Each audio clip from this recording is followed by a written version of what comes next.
पुण्यातील एकता नगर परिसरातून पाणी ओसरून जे पूरसदृश परिस्थिती निर्माण झाली होती त्यानंतर आज तिसरा दिवस आहे आणि महापालिकेकडून या सगळ्या परिसरात युद्ध पातळीवर जी कामे आहेत पूरसदृश परिस्थितीनंतरची ती केली जाते आहेत। रोगराई पसरू नये म्हणून महापालिकेच्या कर्मचाऱ्यांकडून इथं जी आहे ती फवारणी केली जाते आहे। अनेक वाहनं महापालिकेची ते दाखल झालेली आहेत। जी साफसफाई सगळी या परिसराची केली जाते।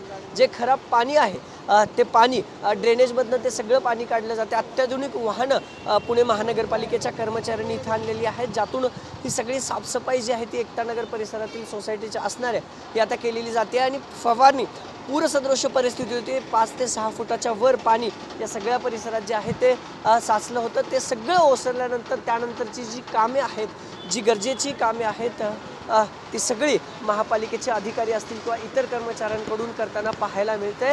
खरं तर या सगळ्या परिसरात दुर्गंधी मोठ्या प्रमाणात आता पसरताना पाहायला मिळते, कारण पुराचं पाणी ओसरल्यानंतर आज तिसरा दिवस आहे। वीज मात्र अजून इथं आलेली नाही। वीज महावितरणाच्या अधिकाऱ्यांकडून सांगण्यात आलं होतं की आज सकाळी वीज पुरवठा सुरू झाला आहे, पण अजूनही या ठिकाणचा वीज पुरवठा काही सुरळीत झालेला नाही आहे। ही सगळी कामं जी आहेत ती साफसफाईची कामं आता पुणे महानगरपालिकेकडून सुरू करण्यात आलेली आहेत। जे पाणी पुराच्या या सगळ्या परिसरात आणलं होतं त्यामुळे ही सगळी दुरावस्था जी आहे ती झाली होती आणि आता हे सगळं साफसफाईचं असेल, फवारणीचं असेल, खराब पाणी असेल किंवा जे इतर गोष्टी आहेत त्या सगळ्याचं पुणे महापालिकेकडून युद्ध पातळीवर काम सुरू झालेलं आहे। जनजीवन हळूहळू या सगळ्या परिसरातलं पूर्ववत व्हायला सुरुवात झाली आहे। वीज पुरवठा मात्र अजूनही खंडित आहे, पण इतर कामाला पुणे महानगरपालिकेकडून युद्ध पातळीवर सुरुवात झालेली पाहायला मिळते आहे। कॅमेरापासून तुषार ननावरेसह अभिजित पोते, TV9 मराठी, पुणे।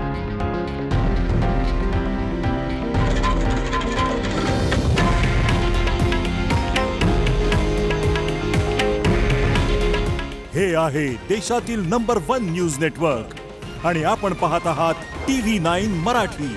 काळजी तुमची, हित महाराष्ट्राचं।